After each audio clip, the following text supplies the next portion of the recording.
Testing 1, 2. Testing 1 and 2.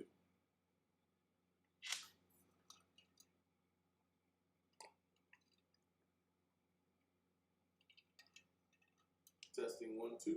Testing 1 and 2. What's up, everybody? Supreme Decisions here, and today, as I did earlier, I told you guys I was going to come back with something that you probably haven't heard of. Now, the reason why this actually came to my attention was because literally I had someone that had this happen to them. Now, many times you'll hear about people or those that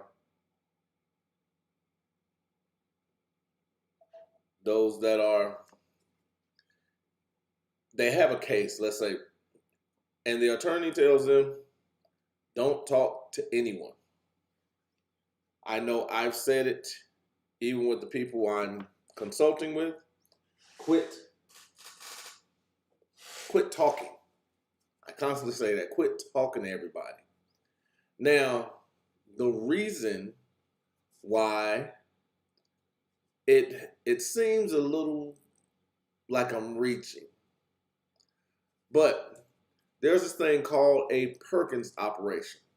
This is a secret police trick that they use in court, and it derives from Illinois v. Perkins. It's a 1990 case that refers to law enforcement tactics used in criminal investigation. And the tactic is basically to let you talk. Because you often hear me say, you can't argue with yourself, so let them talk. They've been doing wrong so long, they don't know what's right. So that goes in your direction as well. If you don't know what you're supposed to do or supposed to say or even how to say it, you shouldn't say anything because it can become detrimental to you. Now, again, a Perkins operation is when law enforcement places an undercover officer or a cooperating informant in close proximity to a suspect, often in jail or a holding cell, to engage the suspect in casual conversation and attempt to elicit incriminating statements. Now, I want you to understand the context of this. They place someone in close proximity to someone they're having a case against. This does not only happen in criminal cases. This happens in civil cases because the things you say can be used against you. Hell, we've even watched rappers have the things they put in a song used against them. We've watched people they used to call jailhouse informants because they'll put them in the same cell. But here's the next part. They'll use your friends. They'll use your family members. Simply because they'll use somebody that don't like you a lot that you don't even pay attention to. Like, just to give you an example. Because again, it was used against myself. And I constantly tell this to people because we feel that we're close to someone and that we can actually go out and just tell everybody around us what we're doing, not knowing the person that we're close with and we're doing this with is something or someone that's not jealous of you. And I hate to say it that way, but that's how it is, because real life, you have people that don't like you in private. Publicly, they're singing for you, dancing in the aisles, but in private, they're talking bad about you, and they're downplaying everything that you're attempting to do. These are the people that are most likely to be used as cooperating informants against you. Hell, I even spoke about a couple because I spoke about Vet. I thought Vet was one of my people. And my brother told, like, yeah, no, she's not on your team. So I'm like, what do you mean? This is my dog. This man, please. He goes, those clothes just came out of bag. We walk into the courtroom. She's sitting on the opposite side of the courtroom than us. And then she gets called up. And they give her the craziest sentence I had ever heard in my life. And the biggest thing about that was she hadn't even committed a crime. But she took a plea deal, which was ridiculous. But again, I thought she was my people. I didn't tell her anything, but she was around me enough to know everything that was going on. And the biggest part about that, they used someone that was close to me to actually attempt to get incriminating evidence against me. This is one of those where I always tell people, I used the Tupac reference. I actually used it the other day. Keep an eye on your enemies. Watch your homies.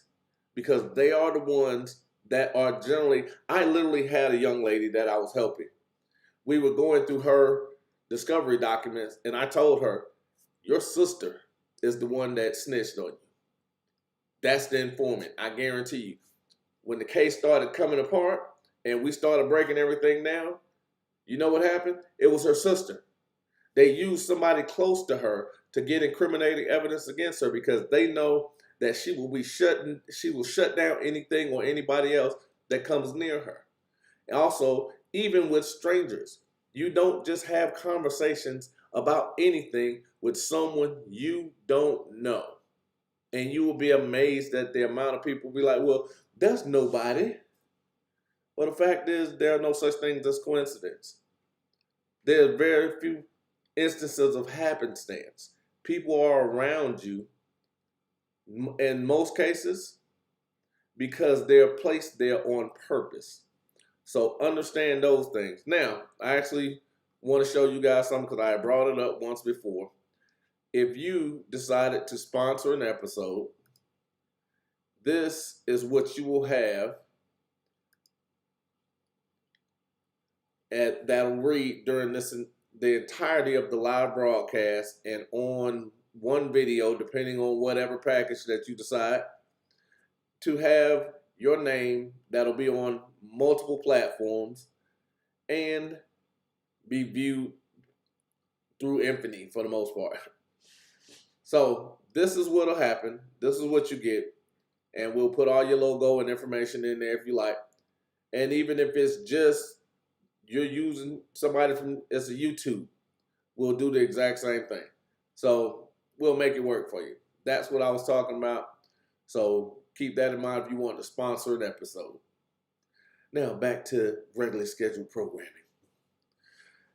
Now, the key idea is that the suspect does not know that they're speaking with law enforcement. So they do not feel the same compulsion as when questioned directly by police. Because they want you to be relaxed, they want you to be free, and they don't want any holdback. Because generally, even if you're embellishing or exaggerating, they can use that to your detriment. Now, hold on, let me get a little sip. Water.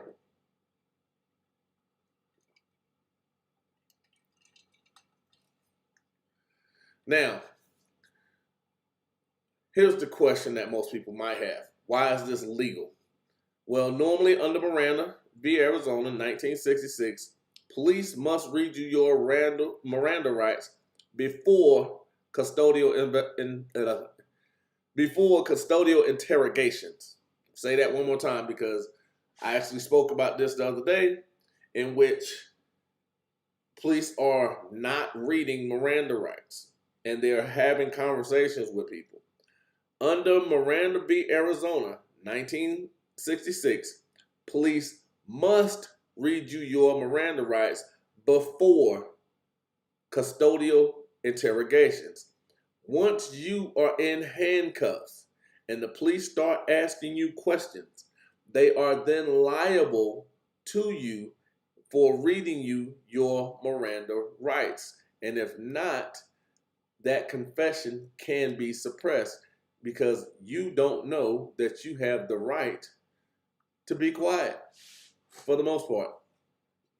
Now, but in Illinois v. Perkins, 1990, the Supreme Court ruled that Miranda warnings are not required when the suspect does not know they're speaking to police.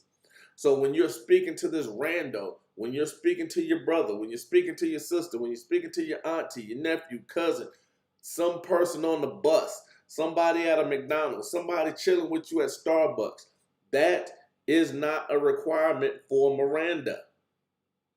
There is no requirement for you not incriminating yourself.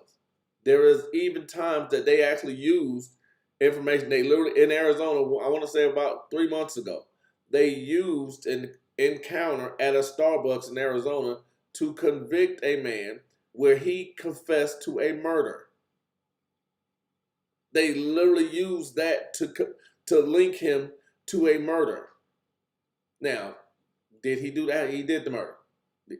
But he actually said it at a Starbucks. He said it to a stranger at Starbucks, and they used it against him.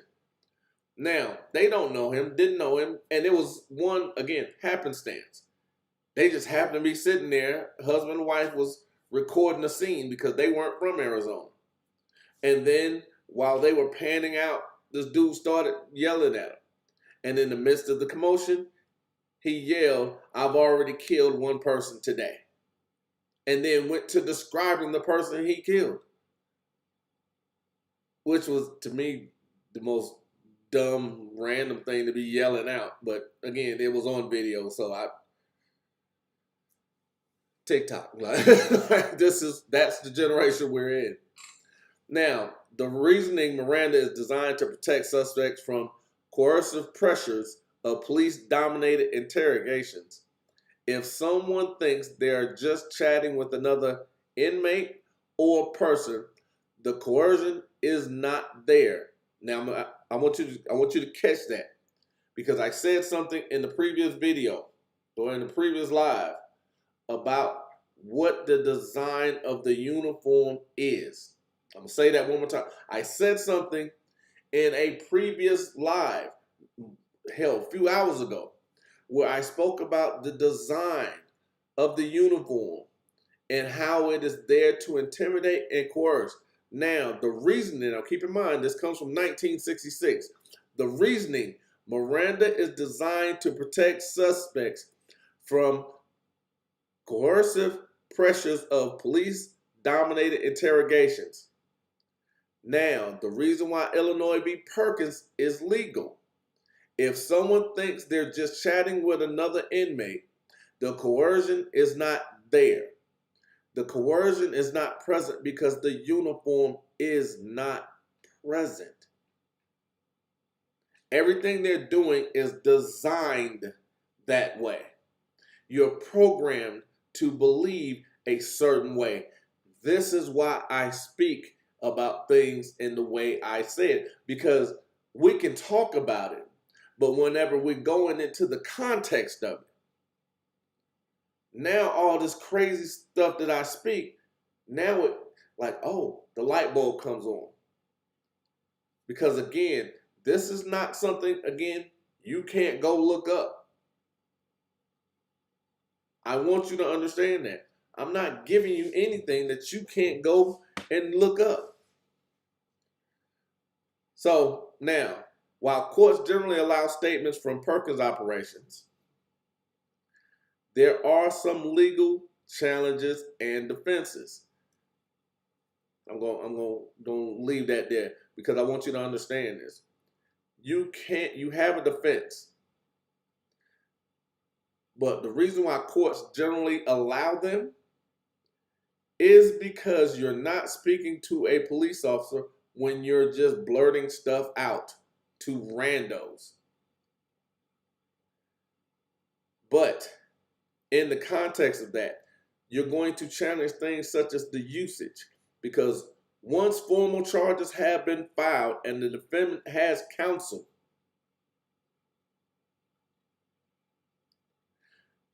Notice they didn't say an attorney. Under the Sixth Amendment, the right to counsel, not the right to an attorney. Once you have counsel, once formal charges have been filed and a defendant has counsel, the government cannot deliberately elicit statements without the attorney present. Now, this is where it got tricky, because the conversation that brought this about was, there's a young man that's working with me, I'm working with, and he has an attorney, which is kudos for him. Well, the conversation that was had was recorded. It's supposed to be attorney-client privileges, but it was recorded and used by police in a conference room in the courthouse. While the effects of this was allowed to stand, the challenge to it was won. However, he now has recourse if he chooses to, because now his due process rights were violated. So now he's going on to another move, but he didn't find out it had happened until after the fact. And here's the next part too. A lot of times when you're looking at a Perkins actions, they're supposed to be run prior to charges. 90% of Perkins actions are run afterwards. Why? Because again, what did I say earlier? Hold on, I'm gonna read it. I want you to understand this. A Perkins operation is when law enforcement officers place an undercover officer or a cooperating informant in close proximity of a suspect, often in jail or a holding cell. Let me go back down here. Perkins operations are usually supposed to be ran prior to charges. How are they being ran prior to charges if you are already in jail or in a holding cell? That means charges have been filed. See, and these are the semantics in which they have it written in a book versus the actual real life operations of it. So that's why I say Perkins operations are 90% while you are after charges, for the most part. Let's call it that. Coercion and entrapment concerns. If undercover pressures, threatens, or manipulate the suspects into confession, defense attorneys can argue the statements was coerced and move to suppress it. Now, the big deal in here is the pressure and manipulation. Because generally somebody that you don't know, a rando, if they threaten you, it's a different type of conversation. You're not just going to randomly talk to a person that is threatening you. However, if, just like I spoke about the CIA tactic of asking questions to elicit responses, those are manipulation tactics. I'm going to say that one more time. Someone threatening you, you're probably not going to be very open to. But someone pressuring you or using manipulative tactics can be challenged. So there are separations in this in which you actually have an opportunity to do so. The jury credibility issues. In trial, defense attorneys often attack the credibility of the undercover agent or jailhouse informant, arguing that they had an incentive to lie or exaggerate to get a deal. This is where also the state must turn over, if it's requested, in a detailed discovery. I will never say that enough, because most people have no clue And again, defense attorneys that have been doing it 5 and 7 years that have come on my show said they had never filed a detailed discovery until they used mine. We can call it what we like. We can say what it is that we like, but it does not change the fact that most do not file a detailed discovery, which hurts you, which is why you need someone to guide you through this process. Because even them going to school for 7 years, they don't know how to do this unless you're shelling out at least $50,000, because that is the baseline.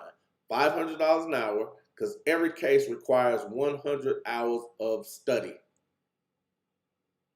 You're paying $500 an hour for 100 hours. That's what they're talking about. So whenever you hear me say 50,000, that's the conversation I'm having with you. 500 an hour for 100 hours. So what you do when you find out what the deal is, because you're going to request that as a defense attorney or defending you, or you're going to do it as your own counsel.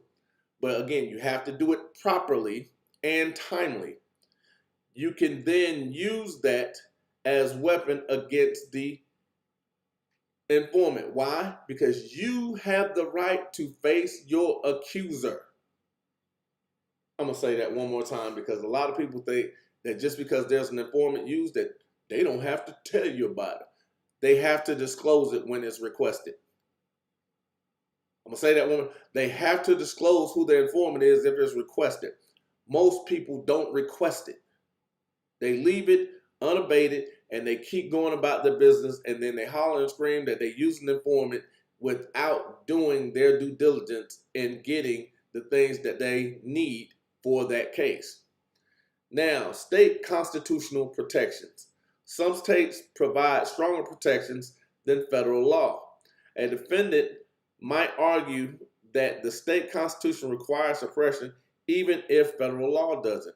Now, federal law and state has to abide by federal statutes. So the requirement for the state is exactly the same, other than maybe the punishment for it.